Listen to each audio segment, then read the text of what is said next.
আচ্ছা, আপনি কি কনফিউজড যে আপনার ফেসবুক আইডিটি অন্য কেউ ব্যবহার করছে, কিংবা কোনো কাজের সময় কোথাও হয়তো লগ ইন করছিলেন, লগ আউট করতে মনে নেই? তো আপনি যদি কনফিউজড হয়ে থাকেন যে আপনার আইডি অন্য কেউ ব্যবহার করছে কিনা, তো এই জিনিসটা আপনি কীভাবে চেক করবেন, এবং যদি এরকম হয়েও থাকে তাহলে আপনি সেখান থেকে কীভাবে আপনার আইডিটাকে লগ আউট করবেন, তো আমি আপনাকে এই জিনিসটা আজকে এই ভিডিওতে দেখিয়ে দিব। তো এই কাজটি সাকসেসফুলি করার জন্য আপনি আপনার ফোন থেকে ফেসবুক অ্যাপসের মধ্যে চলে যাবেন। ফেসবুক অ্যাপসের মধ্যে যাওয়ার পরে উপরে ডান দিকে দেখতে পাচ্ছেন 3 লাইন যে আইকন আছে, এই 3 লাইন আইকনের উপরে একটা ক্লিক করে দেবেন। এখানে ক্লিক করার পর নিচের দিকে দেখতে পাচ্ছেন সেটিংস লেখা আছে, সেটিংসের উপরে একটা ক্লিক করে দেবেন। সেটিংসে ক্লিক করার পর দেখতে পাচ্ছেন এখানে পাসওয়ার্ড অ্যান্ড সিকিউরিটি অপশন আছে, এখানে ক্লিক করে দেবেন।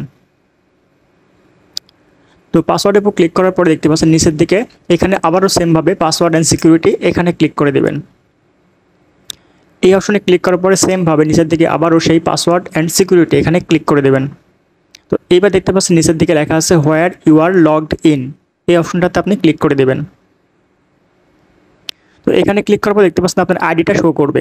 তো এবার আপনি আপনার প্রোফাইলের উপর ক্লিক করে দেবেন। এরপর দেখতে পাচ্ছেন এই জায়গাতে দুইটা জায়গায় আমার ফোনটা লগ ইন করা, সেই আইডিটা অর্থাৎ স্যামসাং গ্যালাক্সি A51 এবং আইটিল ভার্সন 3। তো এখান থেকে আমি আইটিল ভার্সন 3টাকে সিলেক্ট করবো, কারণ এইটা আমার দরকার নেই এখন আর, এই ডিভাইসটা আমার হারিয়ে গেছে। সো এখানে ক্লিক করে দেবো।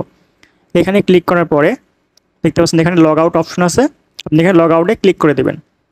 লগ আউটে ক্লিক করার পর এখান থেকে সাকসেসফুলি আপনার যে আইডিটা দেখতে পাচ্ছেন আর ইউ শিওর, অর্থাৎ এখানে লগ আউট করে দেবেন। দেওয়ার পরে সাকসেসফুলি আপনার সেই আইডিটা ওই ডিভাইস থেকে লগ আউট হয়ে যাবে। ধন্যবাদ।